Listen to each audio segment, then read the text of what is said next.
What is up, everybody? You are checking out the Uncensored Pro Wrestling Podcast. I am your host, The Hot Commodity, and do not adjust your sets. We have my friend and former longtime co-host is back. He's on summer break. Say hi to everybody. What's up? What's up? I'm here. I'm here. Haven't been on here for a while, but we're gonna talk some SmackDown. We got Money in the Bank coming. Um, there's a lot to be discussed because I haven't talked about anything in a couple months. But Jacob Fatu is finally in WWE, and Mhm. I'll talk about his entrance later. But that's so great. Yeah, I think he has like the number one selling shirt, right, in WWE right Oh, now. I'm about to purchase mine. I'm excited to see like his stuff in WWE because I've heard of him for years, He's so good. and I'm excited to see what he's going to bring to the Bloodline and to WWE.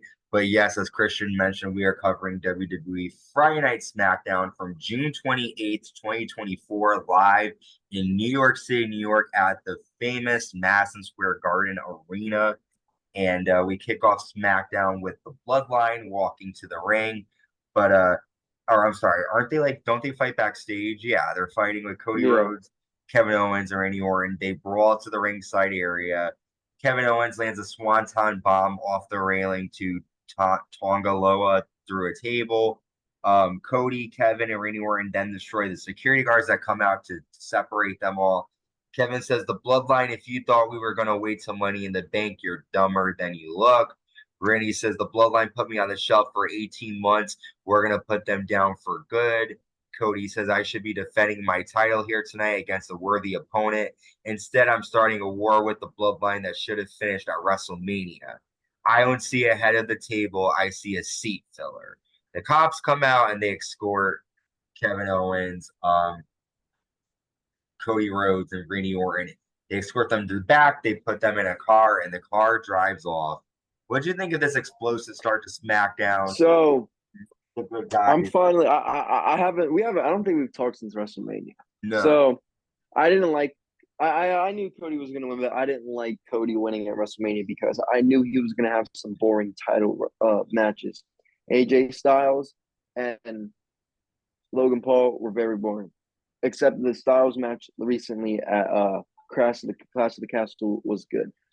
What I didn't like about Cody Rhodes, the character, was and when he got to WWE, he became this really big baby face to where like he's all for the kids, too nice. And if you know anything about Cody before, when he's a heel, he's really one of the best. And we're starting to slowly see him be a little more aggressive. Like obviously they're gonna keep him babyface for a while, um, because like that's just what he has to be for business wise right now. But he's getting a little more aggression. He's starting out. We're seeing that side of Cody, which I like. I think this is going to lead to Randy turning on both KO and Cody, but Cody specifically. I don't think we get a triple threat.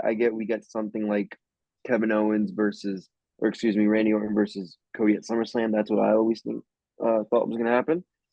So I think whatever they decide to do in this match at Money in the Bank, Randy's going to turn on Cody. Yeah, I was waiting for that to happen. I mean, they started to show like signs of that at Clash at the Castle when Randy, after the match, came out and looked at Cody. They have a huge like history together, so I could see them, being part of Legacy. Mm-hmm. I could see that happen. People were saying that they were going to expect to see Kevin Owens and Cody at Money in the Bank, but I'm excited that that's not happening. What do you think though about them having a six-man tag at Money in the Bank rather than Cody defending the title? That's shocking to me because I thought that's where they were gonna go. When Solo came out and did a whole stare down at Clash, but I think that match will happen. I don't know when because I think Roman comes back at Money in the Bank also, and Hmm. I think something to do with Roman and Solo at SummerSlam, which is why I don't understand why they didn't do Cody versus Solo now. Yeah. So yeah, this tag match doesn't make too much sense to me. Yeah, there's a lot of it'll also too like with Jacob Fatu joining, like why isn't he in the match? They're gonna do Tonga Loa, Tama Tonga, and Solo. They should definitely utilize Jacob Fatu because Yeah. he's Oh the my number God, one he's selling. got the problem is he's gonna overshadow Solo. That's the thing. He already is.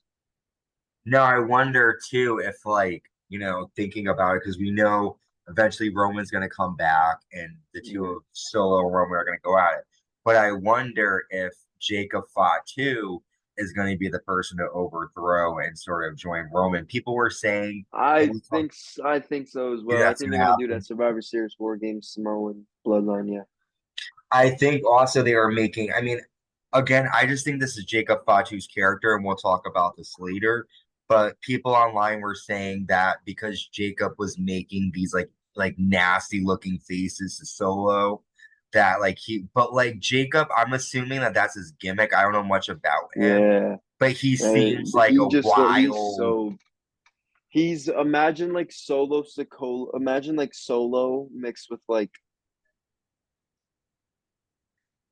this guy can do fucking backflips, fucking twist the fate, like or whisper in the winds. Like this guy Yeah, does, like he's like a Solo Sokola mixed with like a Ivar, like a Ricochet, like not Ricochet, but like he Bronson Reed, flies kind of like a like Bronson Reed, but way more athletic.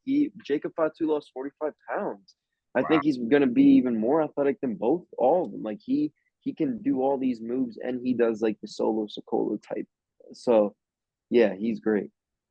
I'm excited to see more of that. Let's talk about our first match. It's the Money in the Bank triple threat qualifying match. Tiffany Stratton versus Candice LeRae versus Jade Cargill. During this match, both Nia Jax and Bianca Belair come out to get a closer look at the action. Candice LeRae's partner Indi Hartwell comes out and pushes Jade Cargill into the ring post, and then Tiffany Stratton lands a prettiest moonsault ever to Candice, and Tiffany Stratton advances to Money in the Bank. What do you think of this? It looks like we're getting a friendship starting here between Queen Nia Jax and Tiffany Stratton. Do you think this is going to be a long term? Do you think it's just putting I them don't know together? why Naya's involved with any of this. She just won Queen of the Ring. She's guaranteed a title contract at SummerSlam or a title match at SummerSlam. I think she should be focused on Bailey, not whoever wins Money in the Bank. I don't know. I don't care too much about the women's Money in the Bank. I think Chelsea Green's going to win. You So think Chelsea's going to win it? yeah, Wow, over Tiffany Stratton? yes. Okay. Okay. Well, stranger things have happened. I'm a big Tiffany fan. I'm glad that she won this one. We then get a shot of Lin-Manuel Miranda. He's in the crowd. I got to see him when he was in Broadway. He's famous for Hamilton. I love when they show like celebrities in the crowd. It brings me back to when I was little and they used to do that a lot. We then see Pretty Deadly backstage. They want to make a musical while they're in New York City. Really nothing to that, just a way to put them on TV. Next, well, we go backstage where Solo Sikoa is talking to Paul Heyman, and Solo tells Paul that Jacob Fatu is not here tonight because Paul said he's too dangerous, and Solo listens to his wise man. So we'll find out how true that is later on. But we have our Money in the Bank, another qualifying match. Santos Escobar with Legado del Fantasma versus LA Knight versus WWE United States Champion Logan Paul. And Logan Paul has I don't know his last name. His name was Tyrese Him or Himmler, ha- Halliburton. Halliburton. He's the star player for the Indiana Pacers basketball team. Okay. And And yeah, the story behind this is Jalen Bronson, who was the dude with the twist. He's the star player for the New York Knicks, and they were in Madison Square Garden. Um, Jalen or the Pacers, which was that Tyrese guy, he beat Jalen Bronson in the Eastern Conference Finals. So like, there's really tension. The fans really hate, uh, Tyrese him. I can't pronounce his last name without having to think twice. Halliburton. with at least that's how I think it is. But like it was good for like New York, like the crowd because like they're invested in the basketball as well. A lot of people, like my friends, were like, "Dude, I'll watch WWE if they're gonna keep doing shit like this." So like this was good. I enjoyed this. But go ahead. I just wanted to give context on who No, these yeah, players were, definitely. on who Because these two people were, because some wrestling fans that don't watch basketball will be really confused. I was So confused. I kind of could tell yeah, because, like, that's why I wanted to give some content. yeah, like I knew something because like they did this back in WCW with Carl Malone and And Dennis Rodman. Dennis Rodman. So I kind of like could understand. But thank you for, clearing that up because I, really, not that I don't care, but I don't watch basketball, so I wouldn't know. Right, yeah. But a decent triple threat match. LA Knight slams Logan Paul into the table. LA lands a super back suplex to Santos Escobar. Logan Paul hits a swanton on LA and gets a 2. Logan calls Tyrese to hand him over the brass knuckles, and then Jalen Bronson confronts Tyrese. LA Knight hits a BFT to Santos Escobar, and then LA rolls up Logan Paul, holding some tights, and LA Knight advances some Money in the Bank, pinning United States Champion Logan Paul. After Tyrese has the brass knuckles, Jalen gets a chair, and Logan Paul and Tyrese leave. So, what do you think about? I do not like LA Knight. I think he's Yeah, I'm very not a big LA overrated. Knight fan either. I think he's so overrated. LA Knight, yeah. Shut the fuck up. He is so boring. But I knew he was gonna win. Logan Paul has no business to win. I think he should have been in the match because he would put on a better match, but hell, the LA Knight might have an actual chance of winning it this year. So we'll see. I don't give a shit for LA Knight. But it was a good match. Poor Santos, because I like Santos.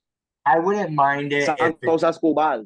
Santos. I wouldn't mind it if like I'm looking forward to when they do LA Knight versus Logan Paul, but I really don't understand why LA Knight is in the Money in the Bank match. We'll see. Our now next up we get a tribute to Sika Anawai, the father of Roman Reigns. We get a promo from Andrade about Money in the Bank, and then we get our next qualifying Money in the Bank match: Blair Davenport versus Naomi versus Indi Hartwell. During this match, Jade Cargill attacks Indi Hartwell, getting revenge from earlier on in the night. And then Naomi hits a sit-out power bomb on Indi, and Naomi advances to Money in the Bank. I didn't think she was going to win because she's always in these matches, and I thought they were going to do something Mm-hmm. different. But Naomi always looks good in these ladder matches, so I can understand why they put her in it. No, But yeah. really, nothing special from that. I like Nothing Naomi, special at all. but Nope. we then get a promo with DIY backstage. They're getting interviewed. I don't Uh, give a shit about DIY. yeah, they've been kind of going downhill. WWE Tag Team Champion Austin Theory shows up and confronts them. Gargano tells Theory that Grayson Waller doesn't care about him, and then Grayson Waller attacks DIY backstage, and Theory's like, "Come on, man." So it looks like obviously Waller and Theory are going to eventually break up. Probably Yeah. not so soon, but down the line. I guess I like that. It's interesting, but nothing huge here. Just a way to get all 4 of these guys on TV for now. But here comes the moment that everyone's been talking about. It's the Bloodline acknowledgement ceremony. Um, the Bloodline comes out, and then Solo Sikoa introduces Jacob Fatu. Jacob comes Yes. out. Solo says, Madison Square Garden, acknowledge me. And then basically he has Tama Tonga, Tonga Loa, and Jacob Fatu acknowledge him and say, Solo, I love you. I acknowledge. So then Solo says, all right, Paul, acknowledge me. And then they give Paul Heyman the red necklace that Roman Reigns usually wears, a tribal chief necklace. Uh, so it says, acknowledge me as your tribal chief. Paul says, I love you, and I acknowledge that you are not my tribal chief. Paul starts to cry, and then Solo hits a Samoan spike. Jacob Fatu lands a flying headbutt to Paul Heyman, and then Jacob, or no, it's like Solo, Jacob, Tama, and Loa. They land a 4-way power bomb to Paul Heyman through the announce table. And then Jacob Fatu puts the necklace around Solo's neck, and they salute. They raise one finger in the air, and we have an all new bloodline here, and they have taken out Paul Heyman. What are your thoughts on this final segment here on SmackDown.